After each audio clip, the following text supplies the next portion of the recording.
Merci de choisir Arc-en-Ciel Télévision. Bienvenue à ce nouveau numéro de votre magazine qui retrace les faits saillants ayant marqué l'actualité économique de la semaine. Tout de suite, voici les grandes lignes.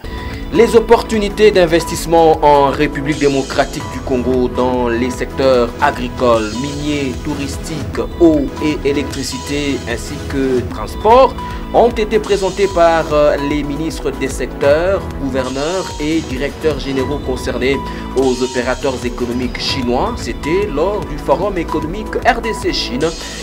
Les détails sont à suivre.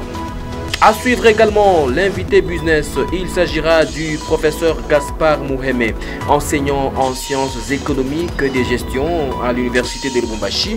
Avec lui, il sera question de revenir sur les marques de farine de maïs contaminées et impropres à la consommation sur le sol congolais.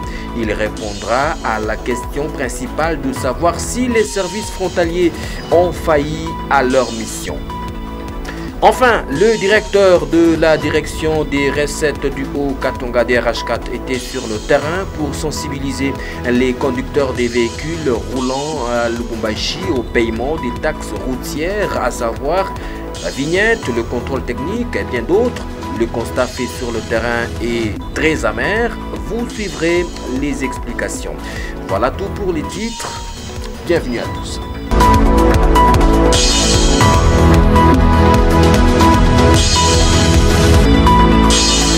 Premier titre, les opportunités d'investissement en République démocratique du Congo dans les secteurs agricoles, miniers, touristiques, eau et transport, sans oublier électricité, ont été présentées par les ministres des secteurs, gouverneurs et directeurs généraux concernés aux opérateurs économiques chinois. C'était lors du Forum économique RDC-Chine. Voici les explications dans ce commentaire de Marcus Akenda. Devant les responsables des 300 entreprises chinoises et congolaises qui ont pris part au Forum économique République démocratique du Congo, République populaire de Chine qui a démarré lundi à Beijing, les ministres congolais, les gouverneurs et les directeurs généraux ont présenté chacun ce qui les concerne, les opportunités d'affaires aux opérateurs économiques chinois en vue d'augmenter le volume des échanges commerciaux vers la Chine. C'est ce qu'a dit en substance Jean-Pierre Bemba, vice-premier ministre en charge des transports. Intervenant en sa qualité du ministre du Commerce extérieur, Julien Paluku a fait la promotion de produits agricoles dont la RDC veut augmenter les volumes des échanges commerciaux avec la Chine, notamment le café, le cacao, les piments, l'avocat et les soja. Il a invité les investisseurs chinois à venir faire le business dans l'agro-industrie, précisant que la RDC dispose près de 80 millions d'hectares de terres arables et 4 millions de terres irrigables. Julien Paluku a annoncé à cet effet que le protocole d'accord et les partenariats économiques seront signés ce 4 septembre 2024 par les entreprises congolaises et chinoises et c'est avant les travaux du Forum économique Chine-Afrique FOCA 2024 qui se sont tenus du 5 au 6 septembre 2024. La République démocratique du Congo a profité de l'occasion pour présenter une feuille de route de 20 milliards de dollars américains pour la période de 2024-2035. Il a été également prévu la signature le 7 septembre en cours des accords sur l'exportation de quelques produits agricoles vers la Chine avec des préférences commerciales. Julien Paluku a par ailleurs appelé les Congolais à ne pas s'auto-flageller malgré leurs divergences, mais à bien parler de nous-mêmes afin qu'on parle mieux de nous à l'international. Et puis, présent à ces travaux, le gouverneur de province, Jacques Kabula Katoué, en a profité pour appeler les investisseurs à pouvoir appuyer le secteur agricole dans le Haut-Katanga. Objectif, répondre au défi de l'exploitation minière. Jean-Luc Tchiani pour les explications. Le Forum économique RDC-Chine sur les investissements a offert aux participants un moment d'échange très riche. Durant 2 jours, les acteurs des différents secteurs dont le numérique, les mines, l'industrie manufacturière, l'agriculture et l'énergie de toutes les deux parties, à savoir la Chine et la République démocratique du Congo, ont présenté des résultats remarquables issus de relations économiques sino-congolaises. À cette occasion, le gouverneur de la province du Haut-Katanga, Jacques Kabula Katui, n'a pas manqué de lancer un nouvel appel aux investisseurs chinois à rejoindre le l'élan de la transformation industrielle locale. J'ai parlé de la province du Haut-Katanga qui a accueilli plus d'une trentaine de sociétés chinoises qui exploitent le cuivre principalement et le cobalt. Et l'impact n'est pas négligeable sur le terrain, l'impact sur le plan économique, sur le plan de l'emploi, mais aussi sur le plan social. Nous avons soumis des projets qui sont prioritaires. Aujourd'hui, avec l'exploitation des mines dans notre région, nous avons un déficit en termes de production agricole. Le chef de l'exécutif du Haut-Katanga place dans son actuel quinquennat l'indépendance dans le secteur alimentaire, a présenté un projet agricole auprès de la Chine allant jusqu'à 5000 hectares par an, un partenariat gagnant-gagnant. Nous avons besoin d'être appuyés. Le projet consisterait à cultiver 100 000 hectares l'an de maïs et pour ça, nous avons besoin d'un partenariat gagnant-gagnant avec la Chine, soit accéder au crédit chinois, soit avoir des investisseurs chinois qui viennent œuvrer dans ces secteurs. Au Forum économique Chine-RDC, le chef de l'État Félix Tshisekedi y a conduit une importante délégation congolaise pour des échanges commerciaux entre les deux pays. À ce même sujet, deux titres en bref et en images. Tout d'abord, le ministre chinois du Commerce et son homologue congolais ont convenu mercredi dernier de la modernisation du secteur agricole en RDC. Cet accord a été signé en marge du Forum économique RDC-Chine à Beijing. Pour le ministre chinois du Commerce extérieur, le développement d'une zone économique spéciale chinoise en RDC est utile pour substituer les importations et satisfaire le marché congolais et régional. Kinshasa et Pékin ont également décidé de l'introduction de la recherche appliquée et la technologie de production des semences en vue de pouvoir limiter sensiblement les importations dans le secteur agroalimentaire. Le ministre du Commerce extérieur de la RDC, Julien Paluku Kahongia, a expliqué avoir voulu que le pays puisse migrer vers le secteur agricole. Toujours en bref et en images, le sommet Chine-Afrique a accouché d'un plan d'action robuste chiffré à 50 milliards de dollars. Il est scindé en 10 axes prioritaires pour les 3 ans à venir.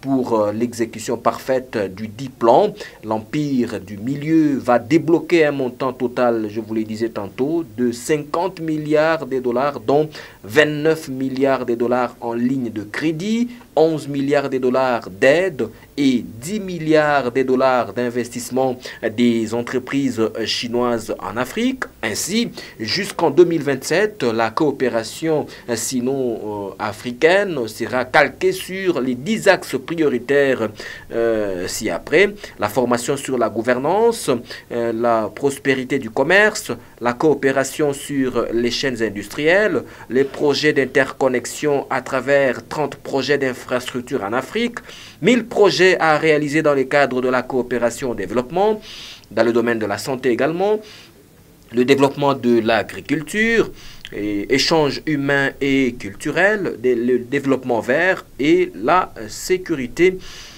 commune. Autre titre dans la suite de ce JT Business, la ministre provinciale de l'économie Lorraine Lusamba Kazadi était au poste frontalier de Kasumbalesa pour pouvoir se rassurer de l'exécution sans faille des mesures prises par le gouvernement de la République au sujet des marques de farine de maïs contaminées et impropres à la consommation. Reportage. Le gouverneur avait demandé qu'il n'y ait pas de barrage. C'est une visite d'inspection surprise qu'a effectuée ce week-end la ministre provinciale de l'économie dans la ville frontalière de Kasumbalesa. Le constat est satisfaisant quant à l'importation de la farine de maïs provenant de la Zambie, dont un certain nombre de marques est prohibé. À Whisky, l'OCC procède à l'analyse de cette denrée et après certification, elle est autorisée à entrer en province. Lorraine Lusamba-Kazadi s'est dite heureuse de voir que toutes les conditions sont respectées. Nous sommes venus vérifier si le maïs qui rentrait effectivement de la Zambie n'était pas contaminé, si toutes les règles étaient respectées. Et on doit dire qu'on a été satisfait, les règles ont été respectées, la farine est contrôlée, après le contrôle, ils sont effectivement libérés et les transporteurs ne payent zéro. Alors on est vraiment satisfait. Sous sa casquette de ministre provincial des Transports, Lorraine Lusamba a inspecté quelques entrepôts et parkings ainsi que le Bilanga, recueillant ainsi les différentes doléances des transporteurs et petits commerçants. Ces derniers fustigent, entre autres, les tracasseries de la DGDA et de Force One, la lenteur dans l'administration, les barrières illicites pourtant interdites par le gouverneur Jacques Kaboula Katoué, la surtaxation et les embouteillages interminables. La ministre a exprimé son regret quant à ceux et a promis de faire rapport à l'autorité provinciale pour une suite favorable. Tous les barrages doivent être retirés et ceci doit être fait. La population ainsi que les transporteurs ne doivent plus subir toute forme de tracasserie. C'est par le péage Kawimbi sur la route de Mokambo que la ministre, qui était accompagnée de chefs des divisions des transports et du commerce extérieur, a bouclé sa mission à Kasumbalesa.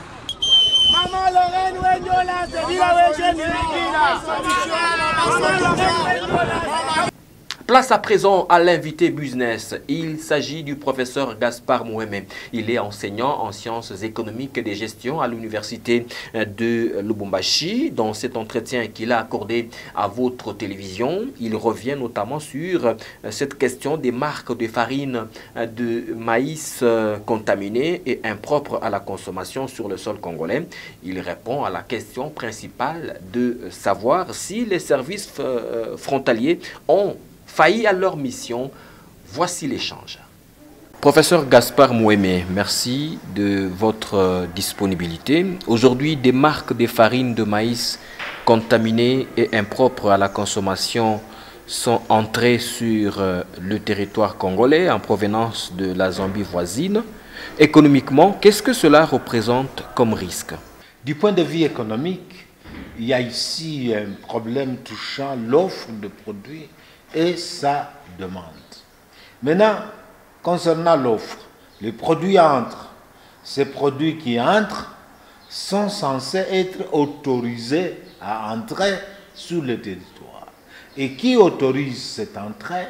Ce sont les offices chargés de contrôle. Et ces offices, pour ce que nous en connaissons officiellement, c'est l'OFIDA en matière de dédouanement. Au-delà de l'OFIDA, les produits qui peuvent être même déjà sur le territoire doivent être soumis au contrôle de bienséance. Est-ce que ces produits sont en bon état? Est-ce que ces produits répondent aux normes d'être consommés? Voilà. Au-delà de toute autre forme d'entrée, ce sont les deux offices qui devrait intéresser le législateur. Alors, peut-on mettre ça sur le dos du phénomène Bilanga au niveau du poste frontalier de Kasumbalesa? C'est presque ce que je viens de dire.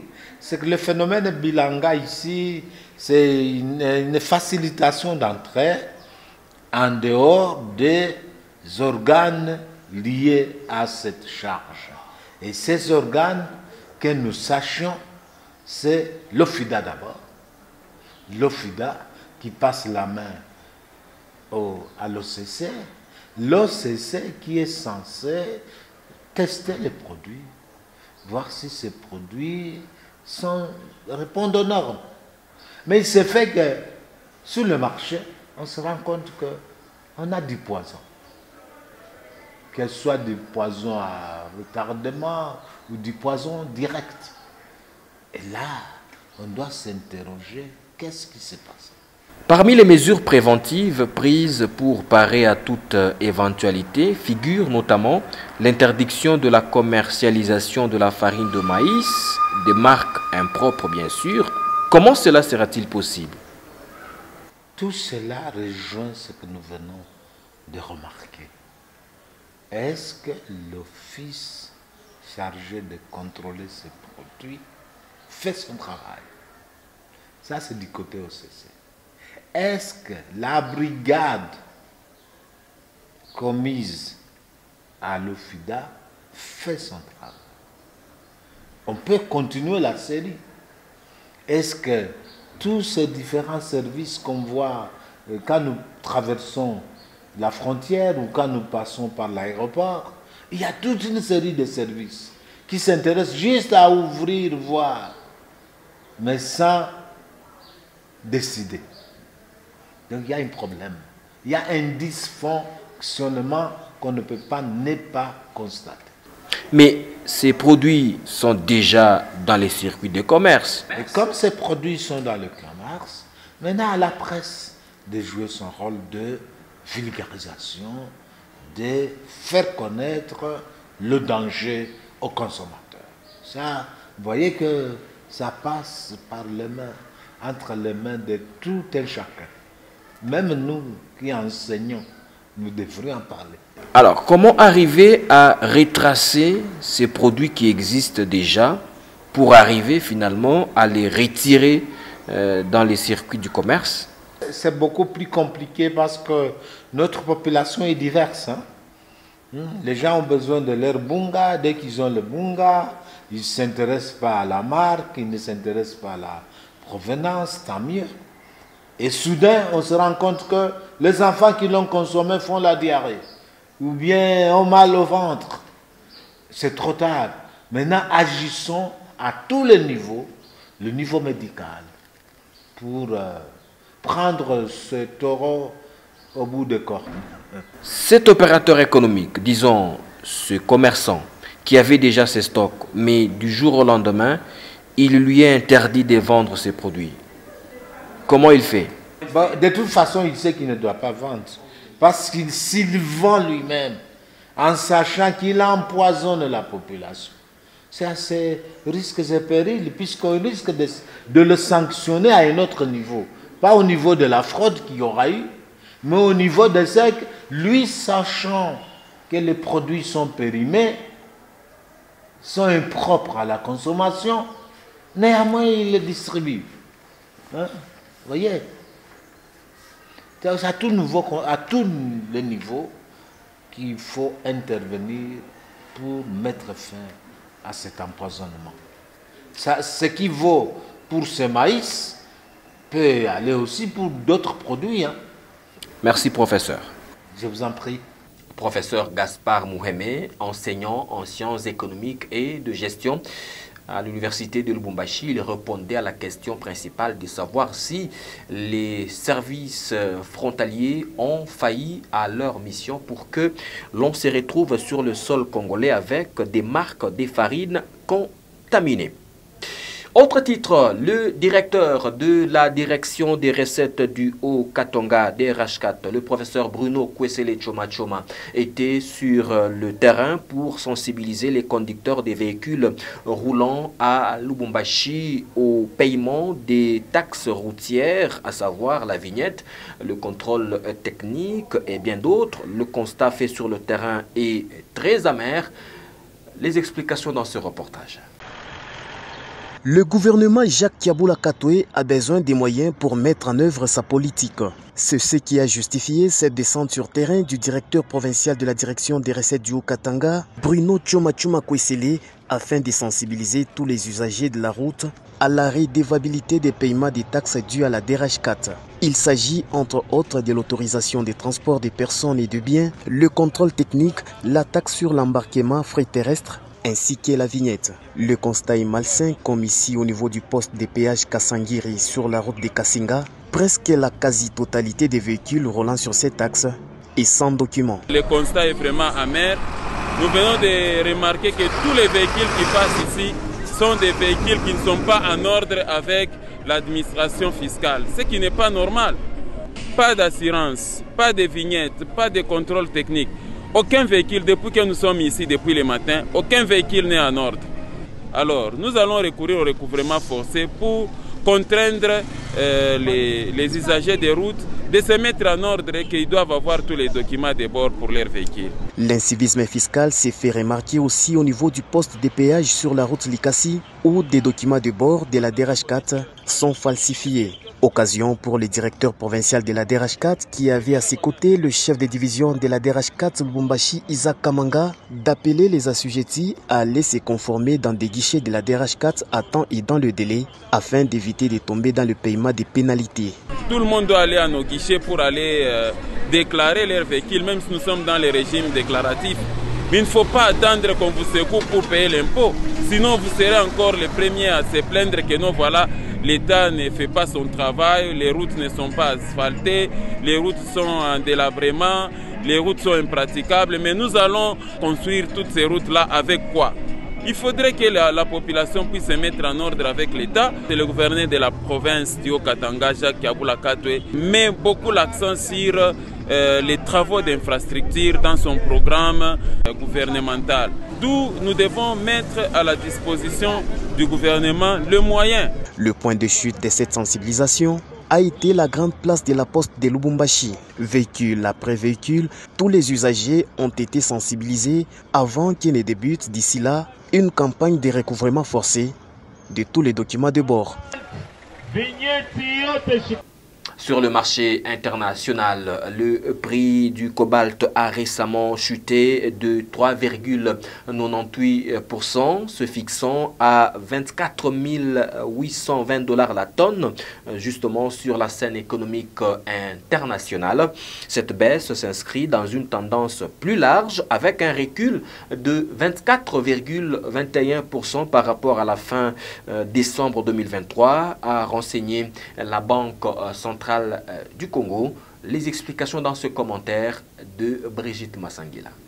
Pour la République démocratique du Congo, premier producteur mondial de cobalt, cette situation soulève de sérieuses inquiétudes économiques. La RDC représente plus de 70% de la production mondiale de cobalt, un métal essentiel dans la fabrication de batteries pour véhicules électriques et d'autres technologies vertes.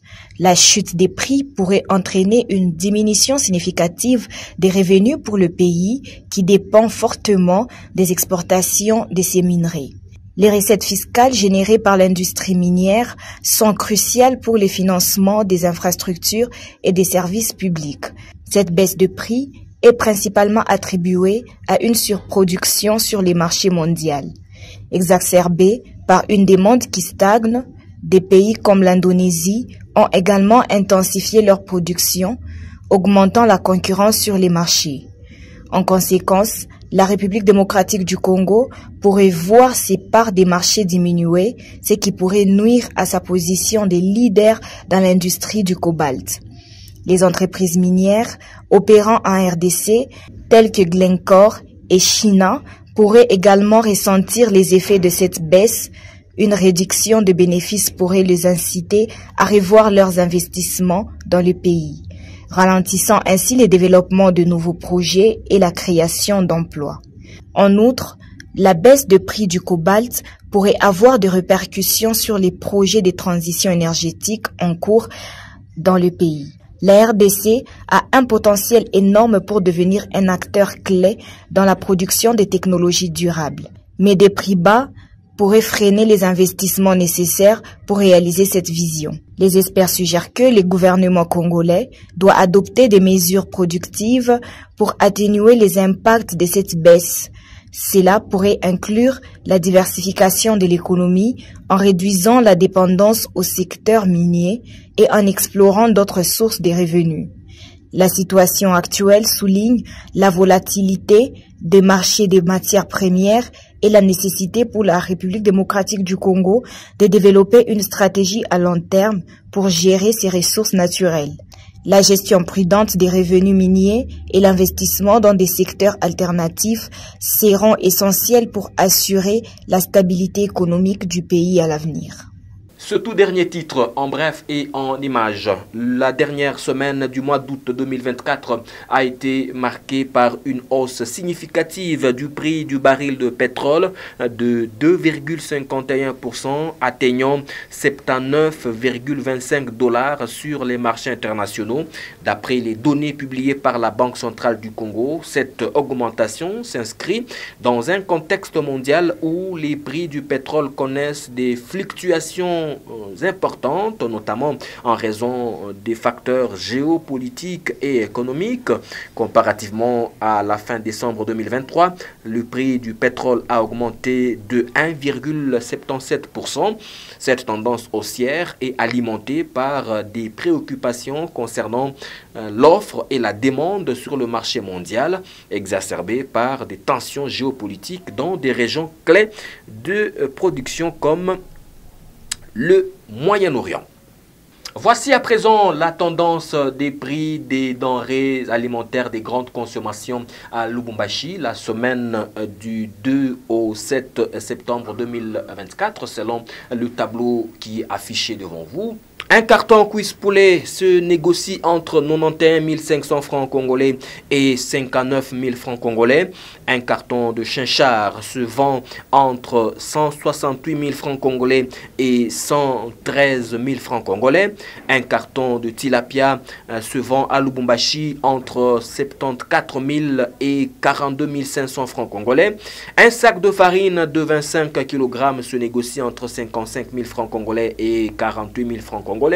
Un sac de riz de 25 kg, il se vend entre 80 000 et 70 000 francs congolais, alors qu'un sac de sucre de 25 kg se négocie à 85 000 francs congolais.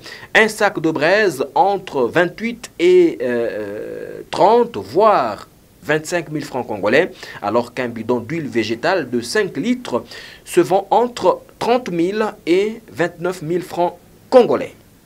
Tout de suite, voici la tendance des prix des principales matières premières d'exportation de la République démocratique du Congo sur les marchés internationaux la semaine du 2 au 7 septembre 2024, selon les données de la Mercurial du ministère du Commerce extérieur, d'après le tableau qui est affiché. Le cobalt a fini la semaine avec 23 842 $ la tonne. Le cuivre s'est vendu à 9 117 $ la tonne. Le zinc s'est négocié à 2 743 $ la tonne, alors que l'étain s'est vendu à 32 469 $ la tonne. L'or, quant à lui, il a connu certainement une hausse. Il s'est vendu à 80,52 $ le gramme. Le tantal, il s'est vendu à 285,75 $ le kilogramme. Pour finir, voici le cours d'échange fin semaine sur le segment officiel, c'est-à-dire selon la Banque centrale du Congo, qui est la mère des banques, au 7 septembre 2024. 1 euro équivaut à 3 125 francs congolais. 1 dollar américain équivaut à 2 827 francs congolais. Un rand sud-africain s'échange à 157,30 francs congolais, alors qu'un franc CFA équivaut à 4,76 francs congolais. Et un kwacha zambien équivaut à 108,14 francs congolais selon la Banque centrale du Congo. Et c'est par là que s'achève ce JT Business sur votre télévision. Merci de continuer à nous regarder.